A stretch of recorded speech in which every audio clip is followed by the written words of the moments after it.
up and doing the right thing for their composition. They were kiting well. They were winning those. They were winning those team fights around the river, around the Baron. So I think that had they not suffered a catastrophic defeat in the laning phase, that things would have come out a lot more close in that last game. But we'll have to see if they can repeat that performance, at least in terms of team fighting, and shore up some of their weaknesses. If KT had lane swapped in the last game, I would have felt pretty good about their chances, compared to NaJin just refusing to split when the time was right and still having some issues with their engage, thanks to the heavy disengage of the comp from KT. Well, LeBlanc will be gone again, and will they take out Ahri as well? Xerath and Veigar once again banned by KT Rolster, and there is Corki. Okay, very different. That is cool. Maybe a first pick Kalista if it's not banned here, I wonder. Yeah, it leaves up Ahri though, which Nagne has been performing well on. That is true. I'm a bit surprised. Thresh ban, okay. Well, they did just beat the double AD composition, but I think they realized that maybe they wouldn't have had that same advantage had they not gotten the lead in the laning phase, and they were having trouble dealing with KT in team fights. So Thresh take it out, so a lot of these AD carries going away, but that will give Nagne Ahri. Peanut seemed pretty pleased to get that Rek'Sai as well. We'll see how he can do on that champion. Well, Nagne's Ahri is a bit of a cause for concern, though. He went nuts on Jin in Game 3 with Ahri. He did very well on that and really hard carried the game, so see what tank can play into it. And as the Lulu hovered over, somebody didn't have the best game on Lulu last time, but with the last pick they can flex it all the way until the end of the draft. Yep. So that Aurelia counter that Duke has won't quite be as threatening, or they can switch it at the last second. So Lulu, Jarvan. Seems solid. All right. Do they need to pick the Jarvan right now, though? Do they just not want to give anything away? Because I feel like it looks like they want to see at least a solo lane or the duo lane right here to try and counterpick more efficiently. And I don't blame them. KT has a lot of champions left over. We know Nagne plays Azir. We know he plays Kassadin. We know he can play that Ahri, so he's not going to be too worried about his champion pool. Yeah. And he always has that Lulu too. So there's with the flex pick of the Lulu, I think this is pretty safe. You're still going to be able to get lane matchups that you want. And the big concern that is someday an Arrow and Fix are losing their lane. So picking the jungle early at least gives them some wiggle room for counter picking. Right. All right, so it will be the Janna for Pure, which isn't too surprising considering Thresh is unavailable. And there's a Kalista again for OQ. So blind picking the bottom lane. Yep. This is where KT may have some advantages because they can pick their duo right now here as well, and then they can. Oh, wow! Taking Lissandra right away would be pretty telling, but I suppose you could still run Lulu Graves, so that's going to be running through the back of NaJin's mind. But I thought they'd save their mid pick up until the very end. However, Graves Lulu will be able to put down a lot of harassment in the laning phase if they do decide to go up against Kalista Janna, which is not quite as scary as that Kalista Thresh combo, especially in terms of kill pressure, both pre and post 6. Throwing Janna at people doesn't really do a whole lot. Oh, are we going to see that Karthus again? Oh, wow, and Duke. If he brings out that Jax, I mean, he did just play Aurelia. I'm not entirely convinced that this is not just going to be a Lulu support and a Maokai top lane, though, so he really has to think about what he's doing here. Yeah. Pick something that's probably a bit more conservative. I think the Maokai pick is better. Yep. So Karthus again. All right. Cool. And Maokai will go to the top lane for Duke. The tank's Karthus seemed completely adequate last game. Well, this is a bit of a blind pick here on the Karthus, but Hecarim. Okay. Perhaps in the top side. Yeah, well, that would make a Lulu Graves bot lane, I would imagine. Yep. Okay. All right. Cool. So Lulu Graves, of course, one of a classic, iconic bot lane duo. Yeah, very high harassment, high damage in the early game, so they should be able to trade a lot better against OQ and Pure in this game. And they also have that matchup in topside, which we have seen tilt a bit in Hecarim's favor, able to constantly spam his abilities in the Rampage to force Maokai out of the minion wave. And he will have the Ignite pressure as well. So, interesting times. NaJin going for a very AoE-focused team composition. Again, OQ, this opens things up for him because Karthus is such a threat in terms of sustained teamfight damage. So you do want to take him out first if at all possible. And the focus that a high damage champion like Karthus draws does leave a little bit more room for OQ to avoid absorbing a lot of those cooldowns. KT Rolster, though, has very high single target damage, and they will be looking to blow somebody up immediately with the Lissandra and Graves ultimates. And with Lissandra ult being targeted, OQ may have to watch out right here. He's not going to be able to dodge against a lot of what KT's going to be throwing at him. That's right. Well, here we go, guys. Can KT tie it up? It's time to get in the game and find out.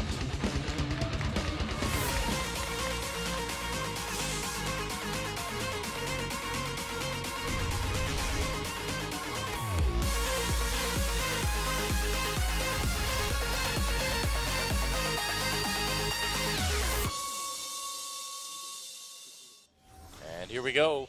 Welcome once again to Summoner's Rift, where once in a while a mid laner forgets to buy a trinket. But that's okay. You can just go right back and get it. Walk right back, pick up that trinket. There you go. Now you're ready.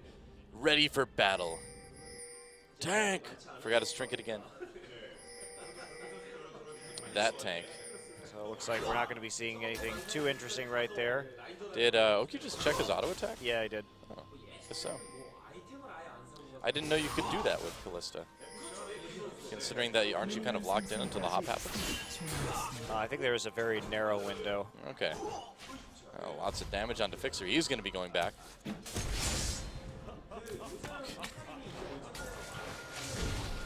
It's like Peanut got a pole to dance on right there. Thank you, Jarvan. Yeah. Good old Jarvan. Pole dancing Rek'Sai. Hey, well, you know, I'm not going to judge. Some people are into void monsters. No, yeah. It's okay. It's okay. Yeah, Kassadin seems to be. Those soccer balls there, about to take out some raptors. That's a sentence you really don't hear outside of League of Legends, do you? Unless you can kick the ball really high into the air. Yep. Or in Jurassic Park. Yeah. Well, I don't think a soccer ball would take out a Jurassic Park raptor. Depends on how hard you kick it. It's true. And it will be a Krug start for NaJin. Oh, wow, they're giving it over. Yeah, they're going to give it Peanut to OQ is and donating Pure. it. Dude. Ooh. Ooh, this is something we haven't seen before. Yeah, I mean, Rek'Sai has a ton of sustain. You can certainly solo that red buff. Right, and by giving it over to and having Rek'Sai there, you do actually do it faster. But this is going to be a slow start for Peanut because he lost his small raptors too, so no ganks for a while. And instead, they're going to be going hard. This is a big commitment here from NaJin. It really does. I think they're going to surprise him with that fast level 2, yeah. I mean, there's still not a lot of threat from Janna Kalista at level 2, so I don't... You know, it's not like Corky Leona where you suddenly gain a lot of kill pressure. Yeah. It's mostly just annoying. Interesting either way, though. Oku just getting in range to hit arrow with that rend, and they have managed to poke them pretty heavily. Pure doing a very good job of zoning. Ooh, look at this score already looking around the mid lane, but his solo lane's playing pretty far back right now as well, so they've been prepared for this start. No opportunities really for Score to take advantage of this situation. And yeah. Wow, this has worked very well for OQ and Pure so far. They've denied a lot of XP. Still no level 2 for Fixer. And the amount of CS they've denied too is pretty significant. Yeah. As we see right there, 19-7 the creep score, and even with this big wave hitting the turret, that's not going to normalize. Yeah, OQ and Pure like unfavorable lane. What's that? We'll just take the Krugs. Yeah, the thing is, once your opponents start to know that you may be doing that, however, you do open yourself up because Score, if your lanes are playing back like that too, if Score understands what's going on, he can just walk into the jungle and try and mess up Rek'Sai because he will have a level advantage at the time Rek'Sai gets up into the topside jungle. So there is counterplay to this, but you have to know that it's going on. And or alternatively, if the lanes push out, okay, well, you can't walk into their jungle as easily, but then any counter ganking from Rek'Sai on your attempt will not be quite so scary. And or she won't even be there in the first place because she's still farming up to level 3. So I would think that'd be something that as a jungler you'd have to react very quickly to as well. So I think it's something that... It's hard to do, that's for sure. Yeah. Yes, there is a weakness there that can be exploited, but do you know that it's going on, and how much are you willing to commit to that? And without deep wards in the jungle at level 1, you're not even going to see it coming. Yeah. Duke went back early to pick up that second Doran's ring and then just teleported back to lane. Probably won't be needing that anytime soon, so it's not a big deal. Well, he just wants to get a little bit more sustain right here so he can continue to trade. Yep.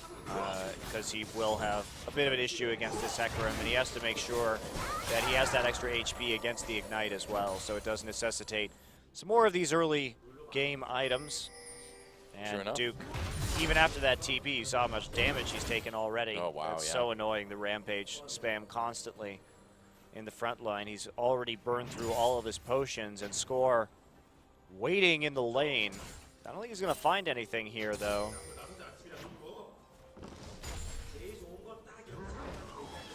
He's having a tough time. Still, though, keeping up on farm. So not doing bad at all. And Score leaves Peanut, though, on the other side. Meanwhile, Someday going in onto Duke. A little bit of damage added on there. All right, here we go. And Peanut coming in onto Score now. The mid laner's trying to collapse. Score gets away over to Nagne, but Tank gets some nice poke off. Even Nagne after that W onto Karthus just can't do much at all. That's a big win, actually, for the mid lane. Yeah, not to mention that they kept the pink ward up as well, so Yeah.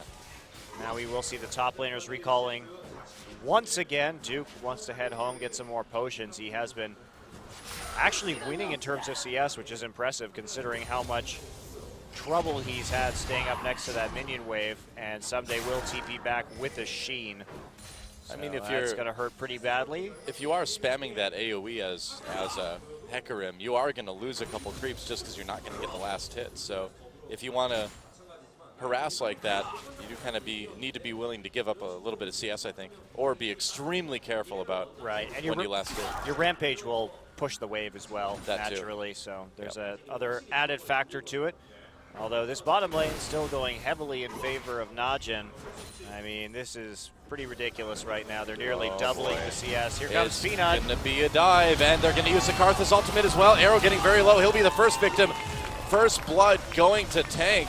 Fixer's still alive under turret, but they can just leave him for now. Meanwhile, a gank in the top lane. Duke pops that ultimate right away. Still has flash available, and he's going to go ahead and just kind of get people underneath the turret. Twist advance back in. He's going to get a double kill. Whoa, what a play from Duke in the top lane. Wow. Man, what a series of plays from NaJin. They're going to get the dragon on top of this. And right there, Incredible. too, diving right after you've been hit by Requiem. If they had had just a bit more HP, but they had already gotten pre-chunked by that. No movement abilities from Someday. Wow. And they really overcommit right there, and Duke will be happy with that one. What a great hold on that flash, too, Yeah, no kidding. to bait them under the tower as he did. So let's take a look at what happened in the bottom lane. Pretty standard dive right here. Peanut comes in with the knock-up. Requiem will be the finisher. They have enough minion wave not to really worry about it. Duke walks into the lane to ward, finds Score there, but look, Score's already been chunked down. Yeah, He he's gets about half knocked health. up by the Arcane Smash right there. Duke keeps walking through the Ignite. And watch this slow motion, twisted advance, flash. And so that prompts the ultimate to come through, but the turret aggroes enough alongside the sapling throw right there, sapling toss. Yeah, that last sapling toss is really what got him the double. Yep. That was just a magnificent play by Duke. That's probably one of the best Maokai solo plays I've ever seen. And the thing you have to remember about Maokai, too, is that sapling toss, if he hits you with the sapling and the sapling explodes, it's one of the highest damage abilities in League of Legends at a base value. It is really powerful. So it's you have to make sure you don't get hit by both ends of it. Yeah, very true. Oh, another all-in the bot lane. Arrow taking a lot of damage. Uses flash. He's going to go down. Oh, Rend. Okay, there we go. A kill from Pure to finish that one off. And Arrow really starting to get beat up in this bottom lane. It was just CS before. Now it's kills as well. And Duke pushing up a bit. There's another 2v2, but Peanut is right there. He's coming in under the Cataclysm, and they'll be able to do a bit of damage. Score has to flee. There's a chilling smite down onto Someday. He's trying to get away. No flash. He is Hecarim with that ignite, and he'll go down. A kill for Peanut. NaJin once again already starting to run away with this game. Right, and I think Score a little bit transparent here. He tried to gank that top side again. Peanut responding immediately, already back out on the map with the Void Rush. And he's not making plays. He has a choice here. He could be trying to make a play onto Nagne's lane right now and take out Tank. I mean, Tank doesn't have Requiem. Nagne had his ultimate up, so Frozen Tomb available. Seems like that would have been the safer lane to go after, but continues to attempt to bail out Someday, and it's just not working. Yeah. And so you've got a Maokai with a really nice head start now. You've got Tank again with a very, very quick Rod of Ages. We're only hitting 10 minutes now, and he's already had it for a little bit. I didn't check exactly when he bought it. OQ's looking great as well, too. Nearly doubling the CS of Arrow. 2 assists.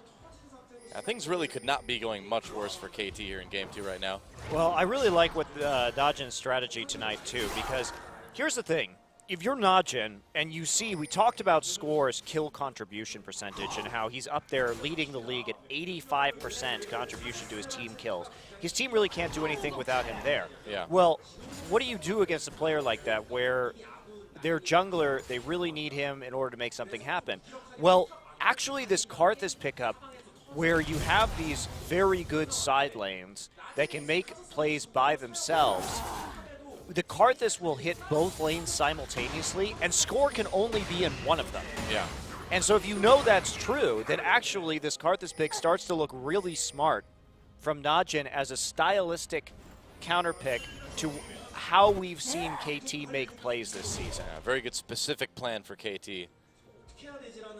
Would they do it against the other team too? Obviously it's good. You could make those same kind of plays in any situation. And if you have OQ and Duke in your side lanes, it may not matter who their jungler is, but I think it's particularly strong against KT's roster. Yep. Nagne and Score just kind of wandering around. Oh, here we go again. Arrow. He's only got Summoner Heal. Not going to even pop it. It's not going to help him. Now Fixer in a lot of trouble. He's only got Ignite, no Flash anymore. Looks like they'll let him go. And just really smart poise by OQ and Pure in the laning phase to not go any farther than is safe. Once they start doing that in the late game, then they'll be an extremely good team at closing things out. Well, Kalista just seems to be a must-ban against NaJin. I think so, OQ is just smashing his lane opponents when he gets this champion. It's not even close. Yep. Nope, Score ended up with that one in the end. Peanut trying for a little invade while he has the safety. And look at this, Doa. What? Deep wards from Peanut. Wow. Good job. He's learning. Our little Peanut is growing up right in front of us, Monty. They grow up so fast, sometimes in less than a week. This is a big difference. I like how he's working with Pure there as well. Yeah. Yeah, and I mean, if there's anything that Watch is going to contribute here, too, in the practice, it's going to be that veteran experience that he has. And no doubt Peanut's certainly picking up a lot of good stuff from hanging out with Watch, who's been through so much in the League of Legends scene. Indeed he has. Well, Duke should be very happy about how things are rolling up in the top side, able to get that Glacial Shroud, respond with some armor as well as some reduced cooldown so he can at least start to match that constant spam damage from Hecarim. You know, whenever I see that item and oh, it's another dive. Oh boy, geez. Arrow. Oh, Arrow. Well, you got the ward down. That's nice, but you're gonna die. You're filled with spears. Oh no. Worse than being covered in bees. Filled with spears. Well, that was all too easy to come around, and with those wards in, perfectly safe play. Arrow really extended too far right there without a ward and Tri-Brush. He got it down eventually, but at that point it was already too late. Dragon live, no Graves, no real chance to take this dragon away, especially with this Kalista who's getting out of control. Don't even need the bottom to sweep for the ward, really. Yep, nobody's going to stop them. And there's dragon number 2, I believe. Number 2. Yep. Here we go. Okay, you're going to try and throw John at somebody. Not sure this is a great idea. Throw him to the wall. There you go. Pure's like, I'll just faceplant this. Yep. No problem. You know, whenever I look at the Glacial Shroud item icon, and then I look at the name, I'm like, I feel like somebody at Riot meant to type Glacial Shield, and then just it got auto-corrected wrong or something, or they mistyped and put Shroud, because it's not really a cape or a cloak or anything, or a shroud of any variety. It's it clearly really a shield. Isn't. It is very clearly a shield. And the names are so close. It's got to be a typo, right? Glacial Shield? Oops, it's Glacial Shroud. Crowd laugh. See, I'm really good at timing that when the crowd laughs because of something the Korean casters say. Yeah. You're the best. Well, yeah, we have a lot of those questions about the items, though. It's like Ninja Tabby giving you armor. Yeah. And yes, I know they used to give you dodge. Used to give you dodge, Monty. But now they should be called Armored Greaves. We've been through this before. Different you take icon, away please. you add the armor, you take away the dodge. If you have time to go and rework Poppy, you've got time to change things like that. Ninja Tabby makes 0 sense. That's right. The tankiest boots are ninja boots. Once again, proving that Riot has no idea what a ninja is. It started with Shen, continues with boots. Yep. That's a pretty good ninja, though. Yeah, well, they figured it out eventually. Sort of. I feel like it's almost hit or miss right now. I feel like they just went the exact opposite direction of Shen and called that a ninja too, and they're like, well, one of these things will have some ninja qualities by That's virtue true. of being polar opposites. That's true. If you create enough different characters, one of them is bound to be a ninja. It's the statistical rule of ninjas. Pretty sure. Doa's mathematical law of ninjas. That's right. If enough people are born, one of them will be a ninja. Here you go.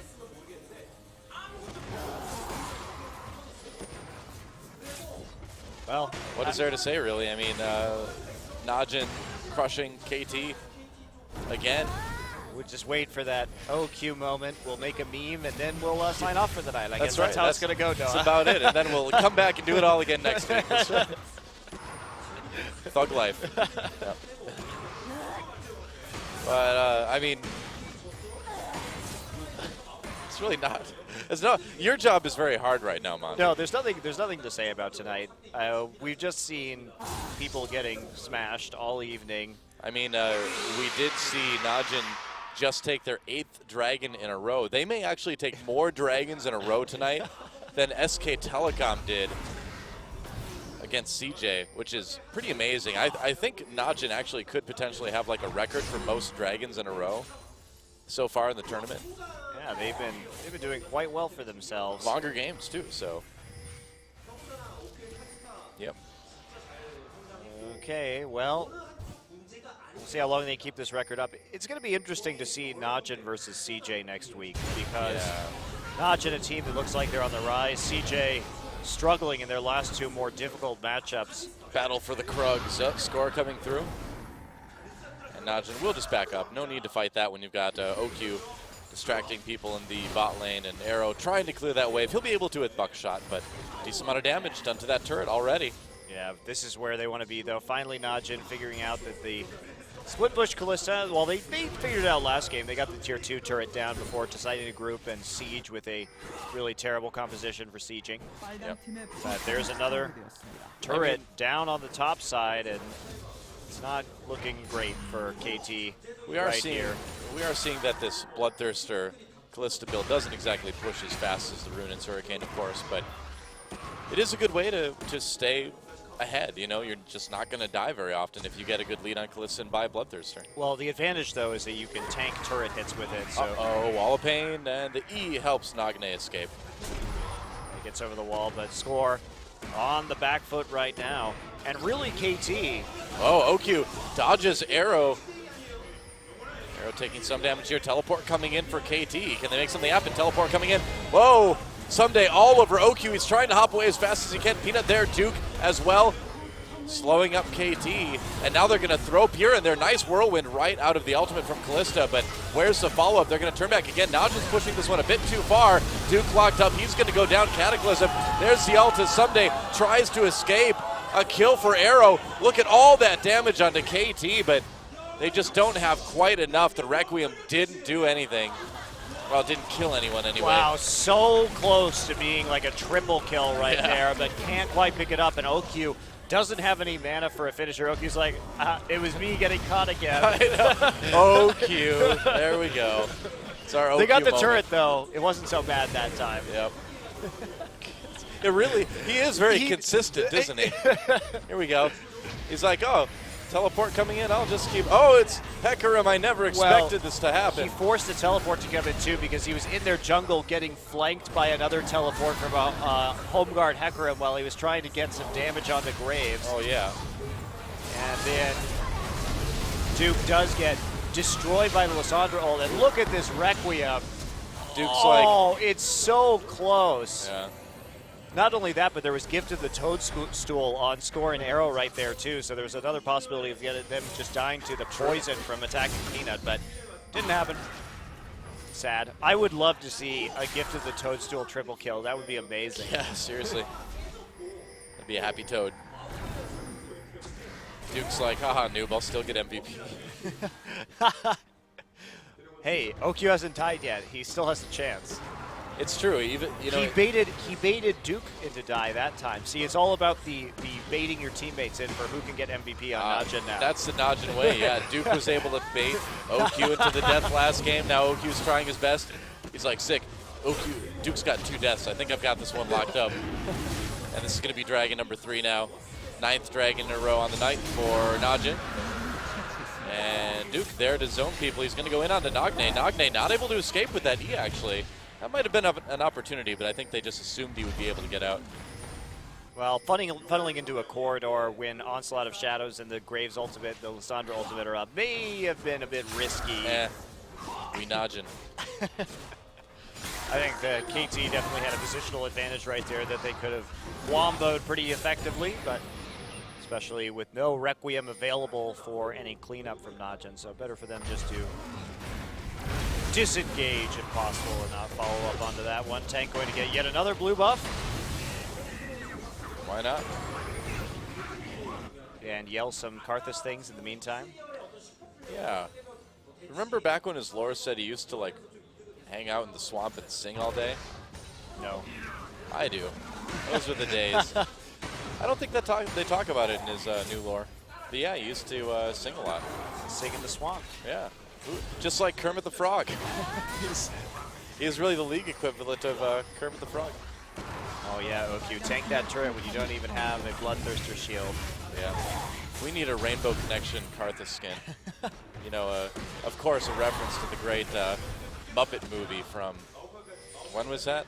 A while ago 1980s, 70s, something like that? I don't know. Great movie, though. Well, you know things are pretty slow if we're getting to Kermit the Frog Rainbow Connection reference levels here. Yeah. I don't know what to do about tonight, Noah. Tonight has been a very interesting night in that we've seen matches that on paper should have been quite a bit closer, but in function ended up being probably some of the most one-sided matches we've seen, not just this season, but ever. Well, it's not just one-sided matches. It's that the fact that one of the teams in each of these series doesn't even seem to want to win. Yeah, that's the thing. There aren't plays being made. They're just giving up literally every objective. And so what do? It's just, it's like taking candy from a baby. What can you say? NaJin, they're the types that would do that too. It's jerks. That's where Duke got his bubble gum from. He took it from a baby. Oh man. I don't want this guy to win MVP now. In fact, Duke will only chew bubble gum taken from babies. That's the requirement. The taste of the infant tears is what sustains Duke. He feeds off of his 80 carry deaths and the tears of babies. That's why he keeps he feeds off OQ's tears too. Oh, Peanut gets caught. Yeah, gets hit with that ultimate. There's a wild growth to knock up Peanut again. Well, it's the 10-minute kill given to every 10-minute or so kill given to KT. Enjoy that one. They will. Peanut getting caught out a little bit too far forward. Peanuts, I was waiting for them to cut back to the booth and have Peanut be like, ha ha ha, my bad, guys. I didn't want MVP either tonight. Peanut had a sight stone, but didn't have any wards in that jungle. Interesting, right. Interesting choice. Maybe it was out of wards, in which case he shouldn't have been in there. That's true. Yes, he has a lot to learn. You know, I mean, he's like a diamond in the rough, man. He's Aladdin, right? He's a fresh legume. A fresh legume. That's Peanut. That was the name of my hip hop act in high school, actually. Fresh legume. Fresh legume. That's right. We were not very good. How's your rapping skills? I haven't tried in a while, but I'll tell you who does have the lyrical skills is Chobra. No, he has the beatboxing skills. Oh, I heard he can rap well, too. Yeah, he can. But in only a rap in Korean. contest, that's, well, I don't. He could probably do it in English, too. I don't know. I mean, he speaks both languages very well. Right, but I know he does like old school Korean rap. Oh, I see. Well, either way, in a rap battle between me and Chobra, I'd give it to Chobra. You know, I'm pretty confident about my abilities in other aspects, but rap battles, You don't have the flow, Noah. I would need to warm up. I'm much more of like a grunge rock sort of. I just kind of mumble and you kind of Play 3 chords on a guitar. Yeah, Instant Kurt Cobain. You can invent your own lyrics because you don't really understand what I'm saying.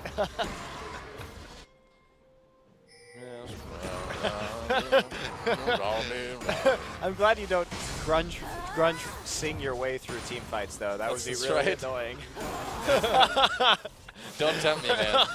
Don't tempt me. Grunge play-by-play casting doesn't really work, does it? That's true. That's true. Not really. Well, Hecarim maybe rocking out there, but I don't feel his enthusiasm outside of his recall animations this game. You know, we could totally have a DJ Karthus skin, too. Like a big record spins around when he does... When he does his Defile. Defile, that's what it is. I couldn't remember the name of the ability for a moment. Yeah. And he just puts down like little CDs or something on the ground. Exploding CDs. Yeah. Oh. Oh, here we go. OQ getting completely blown up. He hops out of the Cataclysm, though. Oh, still goes down to NaJin, though. Peanut comes in with a nice knockup. Can Tank make the difference? That's 2 kills now for KT. And Dragon up in about 6, 5, 4, 3, 2, 1. Guys, will this be the first Dragon that NaJin hasn't gotten in the series? I think it will be, because NaJin committing up into the top now. Yeah. And we did see a little tussle during that fight between Someday and Duke as there is an attempt to deny teleports. But KT, again, wow, the record broken. They hit the 25-30 minute mark and they start playing the composition properly. They have a much better idea about how to play out their comp. As we see, a bit lazy. That pick potential from KT is quite high between Lysandra and Graves, and they made it work, catching OQ out right there. If you look at the warding, too, for NaJin at the moment, they've got some in top, but where the gank happened, where the fight happened, they really didn't have any vision. Right, and that was a mispositioning from OQ and Pure. Yeah. So they have to be careful about that. So KT, once more, finding the fights eventually that favor them. Yep. And OQ gets caught out. Easy to get caught out against the Lysandra ult too, so have to be extra careful when that goes down. And NaJin ending up with double buffs out of that situation. NaJin's been playing really well today. Yeah, that is true. So where does KT go from here? They've gotten their first Dragon. Can they finally start pushing things back? Because we're about 30 minutes in. We're at 27 minutes right now, and no towers have been taken yet for KT.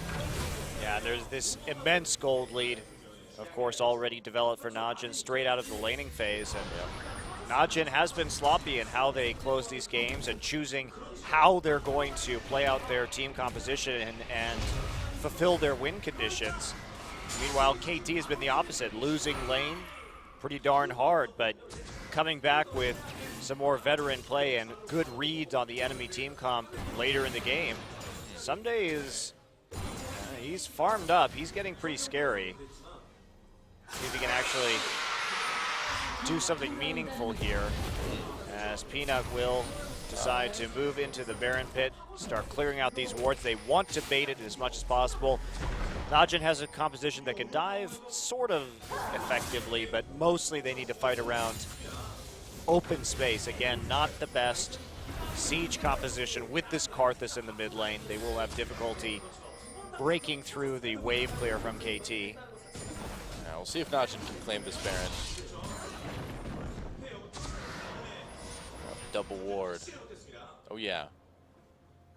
That's about all I gotta say about that. And easily taken out by a pink ward right there as well. Yeah, I do feel like it is time for NaJin to start trying to bait this a little bit. Their lanes are pushing in their favor at the moment. Duke's done a great job of pushing that up in bot lane. Well, Peanut playing a little bit risky, trying to split push right here without his ultimate up. That can cause some problems with Rek'Sai if you're not very cautious, especially against this pick composition where one of your teammates can be easily punished by ultimates from Lissandra and Graves. You won't have any time to respond whatsoever. You have to walk at the very least. There's not going to be a lot of follow-up, but NaJin does walk through the jungle, take out that pink ward, and then return to the darkness that they've created in this river surrounding Baron. Yeah. Well, NaJin's still milling around by the Baron area now. Another ward comes through. Oh, that one's out of the range of the pink, actually. Yeah. Grab one behind the pit so they know if any other wards will enter that area, and they're taking out the Sentinel while they can. So they're trying to bait this, but when they see Rek'Sai and Karthus, they're probably going to assume it's not being done. And Maokai as well in the bottom lane. So this isn't a very convincing bait going on from NaJin right now. I don't think so, no. Ult up for Peanut, so he can get there if they need him to very quickly. And there's a recall from Duke. We'll see what he picks up. See if he's got enough to finish that Frozen Heart yet. Even the Warden's Mail would be pretty nice. Would be indeed. And there is Rek'Sai again clearing out wards. They need to make a play here. They need to do something. They need to force a fight. There we go. There we go. Yep. Okay, so they're going for the Baron. Did they clear out the ward right before they did that? No, there's another one coming through, and NaJin's going to have to back off this one. It's a bit too dangerous. We'll see if they go for it anyway. Score's ready to come in. Lissandra tried to do a nice push back from Pure. An ult still goes down. Baron low health. Who's going to go in on this? OQ in a lot of trouble. Score may be able to get it. Meanwhile, Peanut gets the kill on the Nagne, and Someday just rockets in for a kill on the AD carry. KT turning this one around. Here comes Weckrim, though. Will it make the difference? Doesn't look like it will. Peanut and Duke still there, though. They're so tanky. It's top laner and jungle versus top laner and jungle. Looks like Duke will be able to get the kill on Score. Oh, maybe not. Flash over the wall. Another twisted advance, and he's got it. So in the end, only the top lane tanks surviving that ridiculous fight at Baron. Wow, Duke followed the Hecarim through his ult with twisted advance all the way back right there. And that was actually a misplay from NaJin because they had, if we watch right here, there's no reason to not use the teleport. Maokai should have been in base right there waiting to TP with Home Guard on that engage if he wasn't going to TP right to the Baron pit immediately. They do push Nagne out, delaying the Frozen Tomb. OQ flashes out of category. Look at that twisted advance coming in. Duke tangling with Someday and Score, but Karthus does die to the combined firepower of Graves and Lulu before bursting down with that Requiem. Peanut goes down to the higher damage Hecarim, and then Duke has to flash to follow Score over the wall and get that final kill with the Arcane Smash. Yep. Okay, KT coming down. Wow, they found people again. Duke, not the person you really want to catch there. Ball of Pain locked in there by Tank. OQ gets caught again. All right, this isn't funny anymore, OQ. Nagne, Zonias can Tank possibly take him out. He's going to Zonias as well. Yeah, they will get Nagne. Tank goes down as well, of course. This is getting a bit ridiculous. It's going to be another dragon now for KT. NaJin throws a reel. And coming into this game, we talked about Lissandra Graves. It is a lot for OQ to deal with against this composition, and Someday's finding some pretty good angles as well, but NaJin is far too split up. Yep. in some of these fights. That last one actually wasn't terrible for them because they did have the Monsoon in order to get some work done. But otherwise, NaJin has been hitting the proper Frozen Tombs on the right target. Peanut going to come in here, but won't actually engage onto Arrow. They'll simply save their tier 1 turret. Still 0 towers down for KT Rolster, but NaJin has to be careful about what's going on. There's QSS. That will help out a lot for OQ. Well, Pure has Mikhail's as well, and he should be sticking close to his AD carry from now on. And so maybe that Lissandra ultimate won't be as much of a concern from here on out. We'll see, because right now, it's a bit silly. Well, OQ did need to play this much more cautiously. I think he got cocky again. Yep. And want to help Duke get that MVP, man. Well, there's just so many ways to get onto him and CC him at this point in time that he can't be alone, not even for a second. And Hecarim coming onto him will be pretty devastating as well. And, more wards going down. Oh, NaJin in a bit of an awkward spot, but they get back under their turret. The issue that KT is going to run into is in the ultra late game, NaJin will eventually get tanky enough that their very bursty composition just isn't going to be able to cleave through absolutely everybody, especially with the damage reduction from the Maokai ult. Hey, first turret of the game for KT. Well, if they can keep picking people off while they're not 5, though, they could theoretically win this game, but in straight-up team fights, I think it'll be hard as this game gets further along. And especially once Tank gets a Void Staff, that will be pretty difficult. Whatever you say, Callista. Well, Duke fell a little bit behind in CS, but all the kills and things certainly make up for it. Well, Someday has been furiously farming the empty lanes, and that's what you want to do with Hecarim. He does scale very nicely with items. Becomes extremely scary. He's getting there too. In the late game, very difficult to kill, and an exceptional split pusher.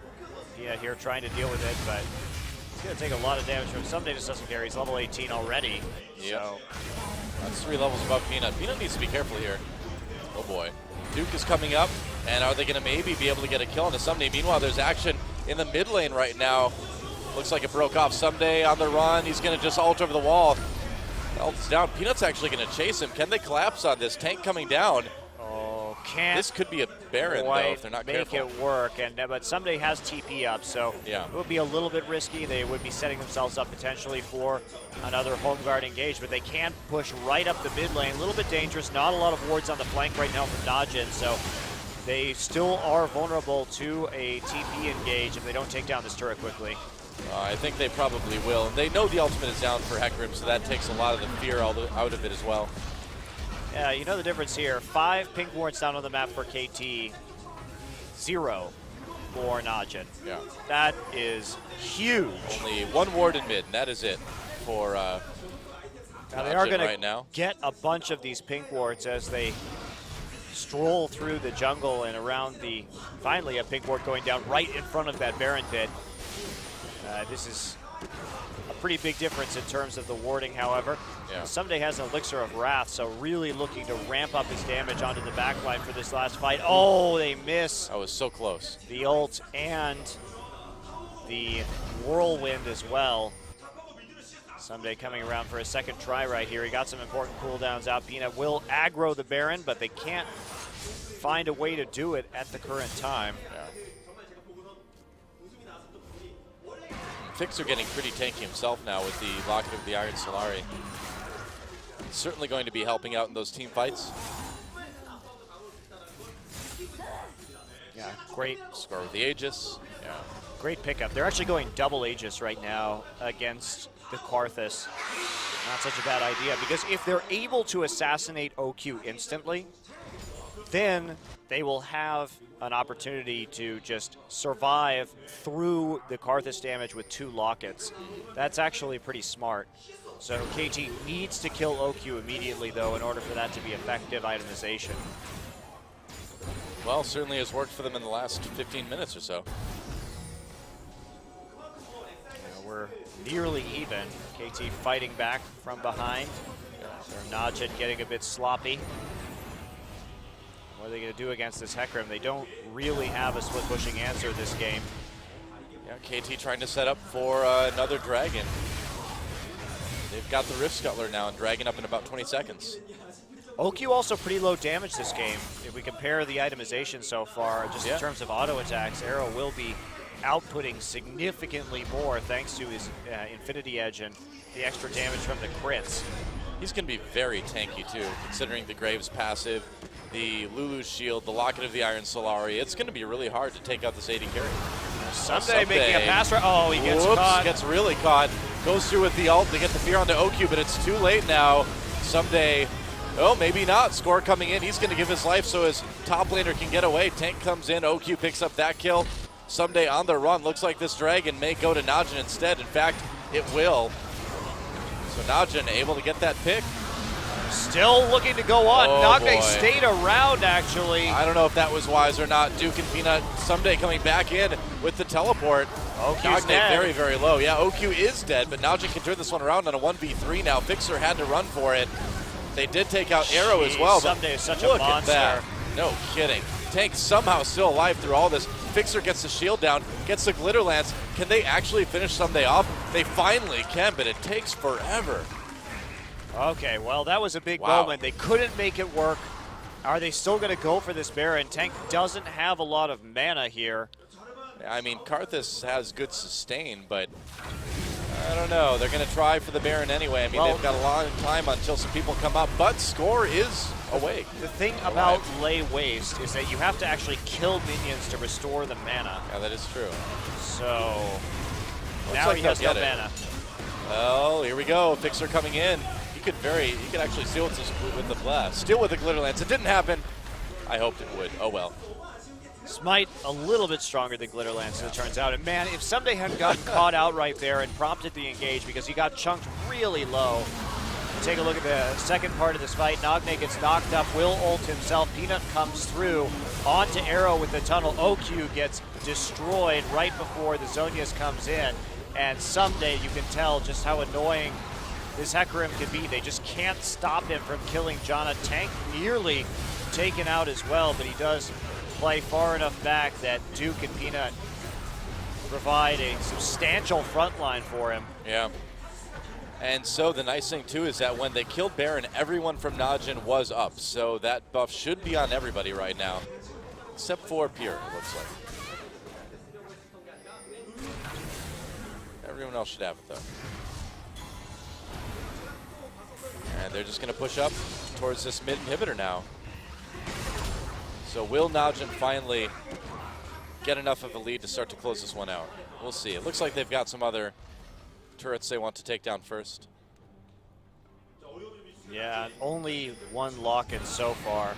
Hasn't had enough money. Score hasn't had enough money to complete the second one as of yet, but even that extra little bit of a shield could keep Someday alive long enough to clean up the fight, considering he is certainly capable of it. A Black Cleaver finish for Someday now, so. Yeah, he bought that right before he TP'd in the last time, so it was available in his previous fight. Duke finally getting a Thorn Mail, though. Okay, there we go. Double lock it now for KT. Yeah, Tank's delay on this Void Staff has actually been pretty impactful, considering all of the MR coming in from these lockets, as well as the other itemization. So once he gets that, that's going to be a major power spike. All right, well, mid tower getting a bit low. Will they be able to get the inhibitor after this? Someday coming in, scaring NaJin away for just a moment, but they're going to turn onto this inhibitor. Someday looking to come in from the side. Inhibitor getting low. Score looking for an opportunity. He's getting close. Tries to poke Tank. It looks like they're just going to lose that inhibitor and allow NaJin to back away. Now that top turret in a bit of trouble. You really have to wonder in both these games if KT hadn't lost lane so hard, how they would be doing, because they actually, as a unit, have been playing pretty well. It's only their laning phase that saw them falling pretty far behind, and a lot of that's thanks to this Karthus pick, of course. Karthus just doing what he does and making those dives so successful at the professional level. Very true. Turret's going to go down. KT not wanting to engage onto that one either. Oh, Tank going really deep. He gets the exhaust onto Arrow. Oh, Score jumps back, Tank in a little bit of trouble. He's going to EQ out of his own ultimate. Duke knocked up by that wild growth from Fixer. They want to save Nagne. Tank has to back away, a bit low on health. And that was a very good team fight from KT right there. That's why we don't see Karthus played a lot at the professional level, is because he is so easy to kite. Yeah. And also the reason why in the pick and ban phase, Ezreal and Corki were taken out of the pool, because that was proving very successful even from a large deficit in the last game. Yes, he can get your lanes ahead like we've seen, but if you play properly in the late game, Karthus shouldn't have a way to really deal a lot of damage to your team outside of Requiem. And when you compare that to a lot of other mid laners, it doesn't mean a whole lot.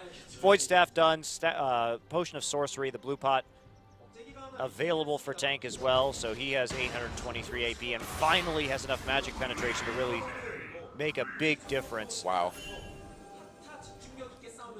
That is a scary Karthus. Yep, 6-item Karthus, not generally something you want to be dealing with. And NaJin will have an opportunity to take another dragon in about a minute.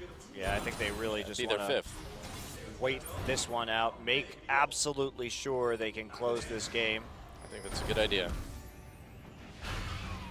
Peanut's tunnel hub right here. Yep. Well, KT, they absolutely need to stop this dragon. There's, wow. Ekrim's big. 3 tunnels, 1 horse. Less said about that, the better. It's better than 3 holes, 1 horse. You know? Jeez. The less said about that, the better.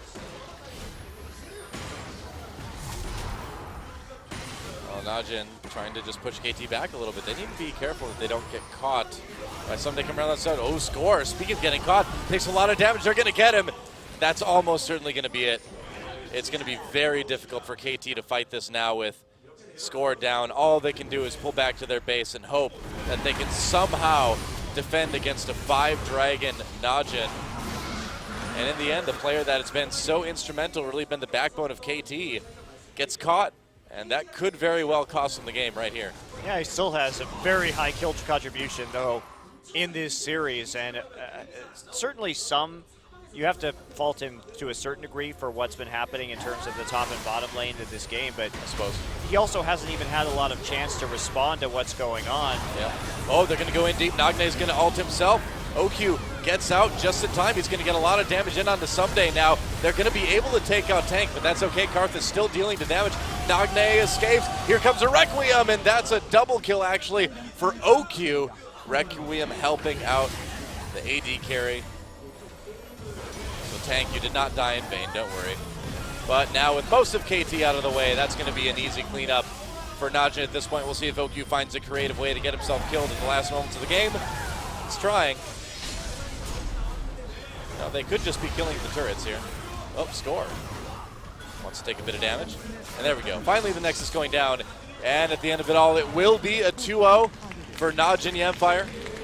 A little bit sloppy towards the end of both of those games. Less sloppy than the SK Telecom games, though. True enough. I will say that. Strong laning phases from these guys. And yeah, it's got to feel good. A 1-2 loss to SK Telecom, nothing to be ashamed about. And then a 2-0 victory over KT Rolster. Pretty good week for NaJin, I'd say. Yeah, they really needed tonight in order to stay in the hunt for the playoffs. Yeah, they did.